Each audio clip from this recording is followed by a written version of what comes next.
Now we want to get you to the Middle East. Renewed hopes this morning that a ceasefire and hostage release deal can be secured in Gaza as negotiations continue today in Qatar. Now, two officials involved in these talks have told the Associated Press that Hamas has accepted a draft agreement for the plan.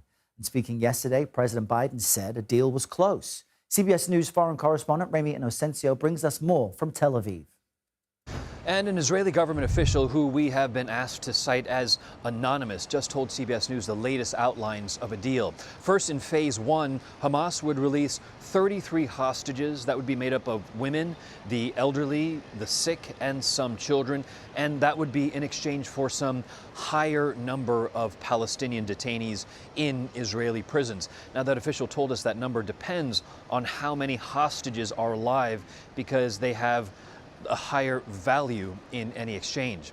As for Israel's military presence in Gaza, that official said that assets, which we're understanding to mean military assets, would remain in Gaza, and the IDF would establish a security buffer zone between southern Gaza and Israel.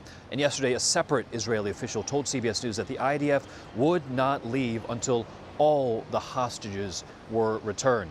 As for the people of Gaza, humanitarian aid, which is so desperately needed right now at the height of winter, will also be surged. The latest number we're hearing right now is over 46,500 people who have been killed since October 7th, 2023. That only crossed the 46,000 mark just last week. Now, pushing ahead to a phase two, talks on that would start during phase one, and with the goal of releasing younger hostages and Israeli soldiers. That official also said they are working with both U.S. administrations. We're talking about the outgoing Biden White House and the incoming Trump White House for the pressure. But when asked on whether it was more because of pressure from Donald Trump, that person avoided giving credit to one over the other. Back to you. All right, Ramy, thank you for that.